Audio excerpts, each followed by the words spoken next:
บายดีพ่อแม่พี่น้องทักทายสบายดีพี่ทุกคนเมื่อนี้ใส่ปุ๋ยเขาเนาะพี่น้องคือปุ๋ยหลอบแหลกกันเนาะพี่น้องแต่สูตรกับสูตรตัวเองเนาะพี่น้องแบบใส่อันนี้ใส่แบบเบิ้งใน YouTube น้ำแน่แหละเนาะพี่น้อง16:00กับ16:88พี่น้องปุ๋ยหลอบแหลกบริใส่อันนั้นปุ๋ยเด่งเนาะหรือว่าปุ๋ย4600ผมบริใส่พี่น้องว่าหน้าดินใส่หนามมันกับบุคอยมีเนี่ยพี่น้องใส่ปุ๋ยปูว่าจะเป็นยังไงก็สีปนกันเนาะอย่างละครึ่งเลยนะเนี่ยอะไรก็มี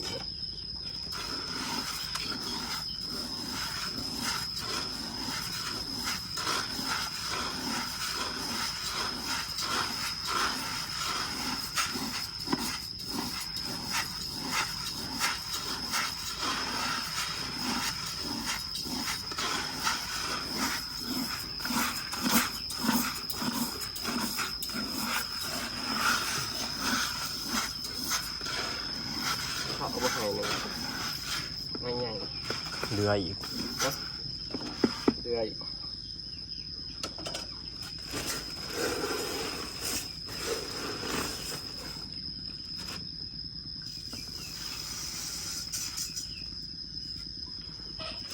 เขาบอกผสมให้ดูด้วยเนาะ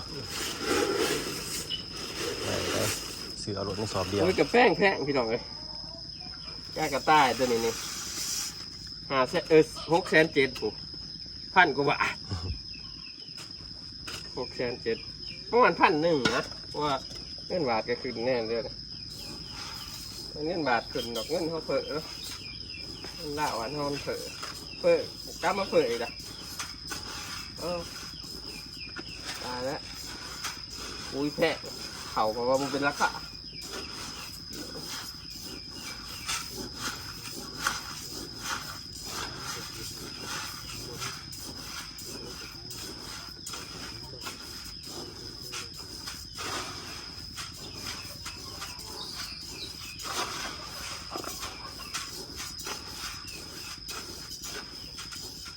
คือให้แถวสีบานเนาะพี่น้องมี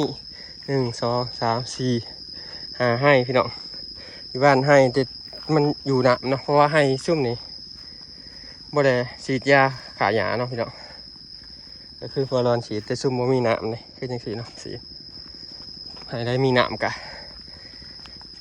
บ่ได้ฉีดเนาะพี่น้องแต่สิบานพูยเลยพุ่นแหละซุ่มฉีดยาขาหยากะถ้าผ่านไปจัก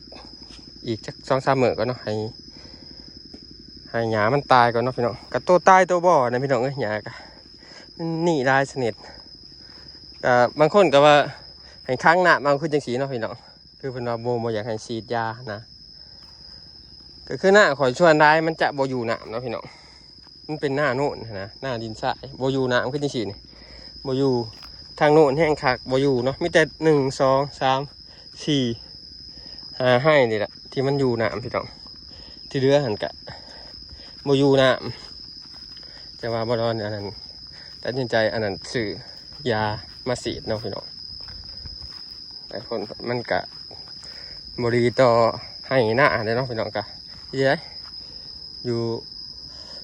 ฝั่งไทยเป็นเห็ดแต่นะก็ได้เห็ดตามเพิ่นเนาะพี่น้องลองเบิ่งเนาะพี่น้องว่าโตฉีดกับโตบ่ฉีดปัญญามันสิ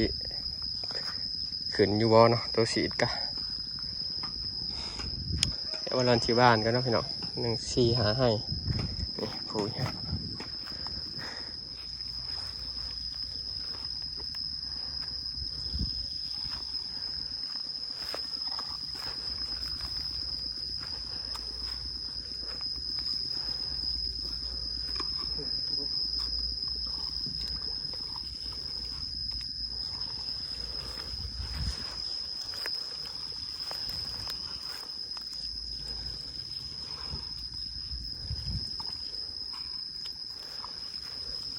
ปัดแถวนี่ได้จ้ะ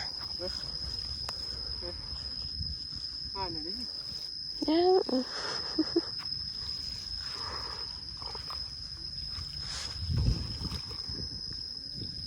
มันห่างเลยนะและกันเอาผู้ที่ใช้มันกัสินาตึบแล้วมัน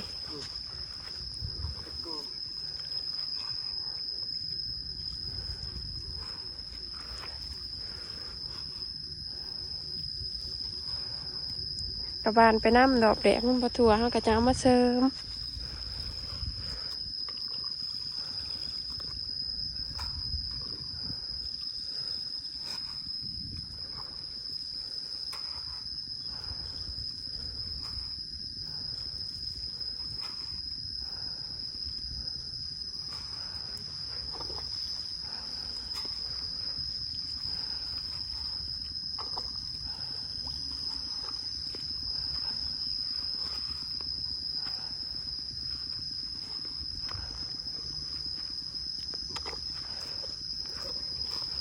บานเบิดเอาเปลือกนะ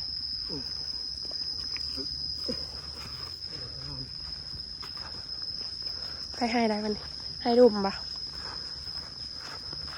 เขาก็ไม่ทันแตกเลยเนาะแตกแน่เลยเนาะ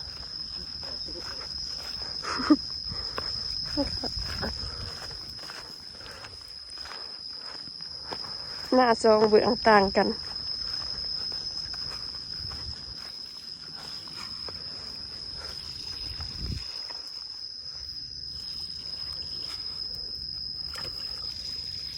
ยังห่างไปก่อนก็ได้เนาะ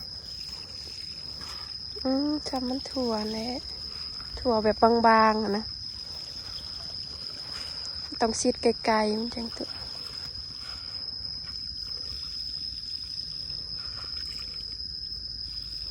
ไม่ได้ห่างเลยแต่ก่อนก็โทษ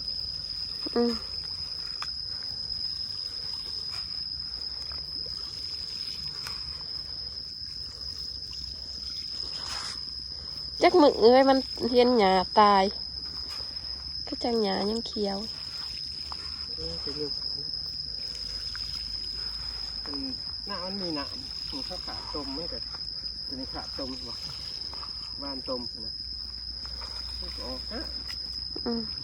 เนี่ยก็บ่เคยคือแต่ละปีให้เท่านั้นกับบุคอยมีหญ้านะมันอยู่น้นี่ยังอย่างเราคน ำหญ้านะครับเนาะหญ้ารกง่ายๆเห็นเนาะ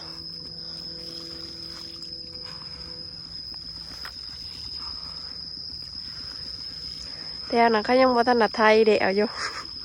อยู่เถิงหวานพุยนะ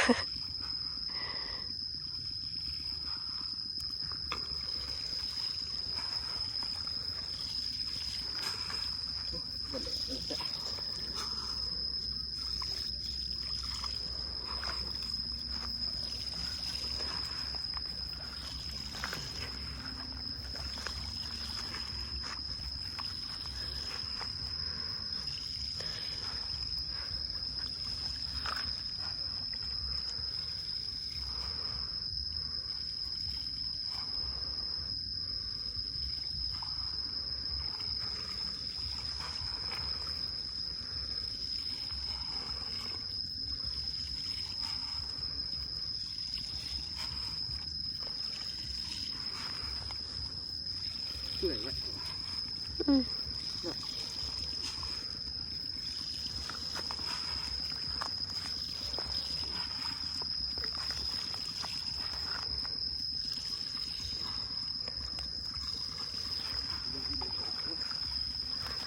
โอ๊ย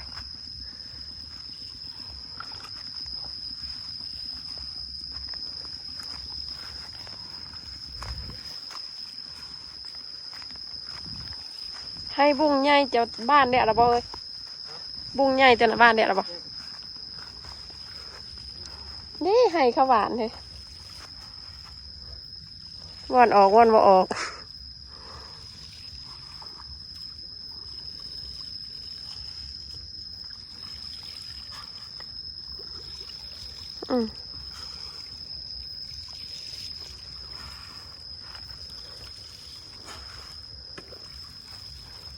ทำให้เวทเนาะแล้วก็นี่นะครับขาตมวันนี้ก็เห็ดตืดที่ว่าจะไปดื้อมจังได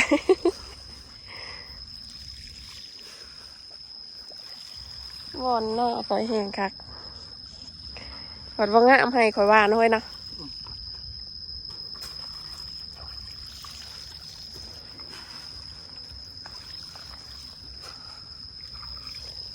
นี่ได้ให้นี่กันน้ำเสมองามดีเนาะ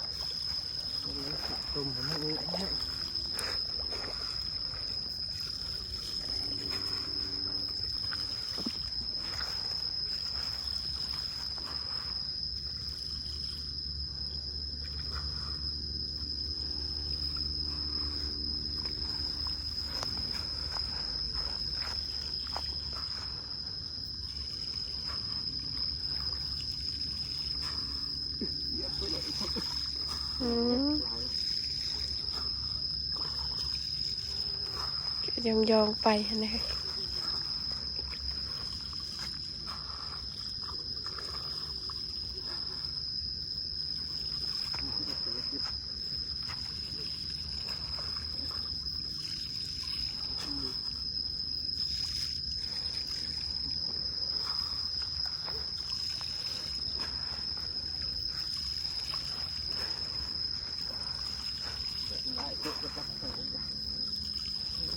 พอดีให้นี่แห้งพอดี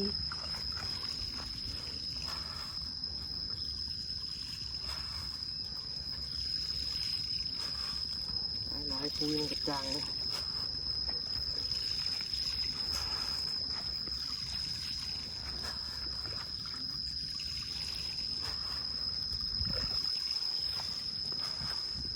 มันจะเคี้ยวเลยมันจะบุบเป่งมาใส่ให้ดุมแหน่นิดหน่อย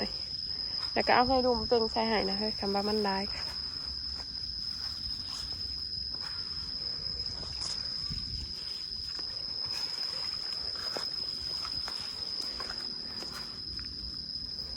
พ่อบอกเฮ้ย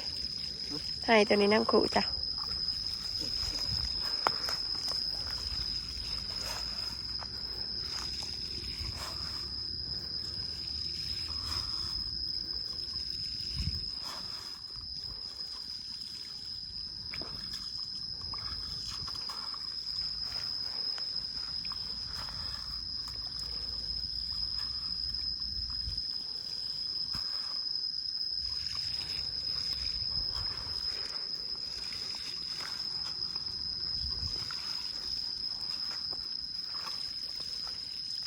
เป่งออกเนาะหนึ่งเนาะ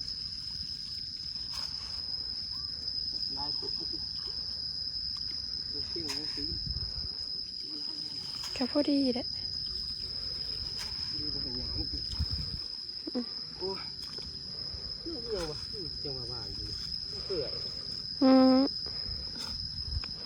ที่ท่านน่ะเปื่อยยังผีแทบผีกันยังแนมเห็นอยู่บนบ่เห็นก็คือบดถั่วอันนี้กระบานเป็นหนาไปหน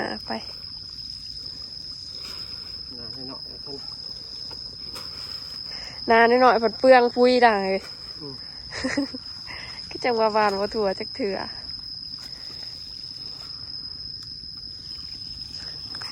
บ้านบัดหน้าแต่เขาคือเห็นมันเป็นคู่อยู่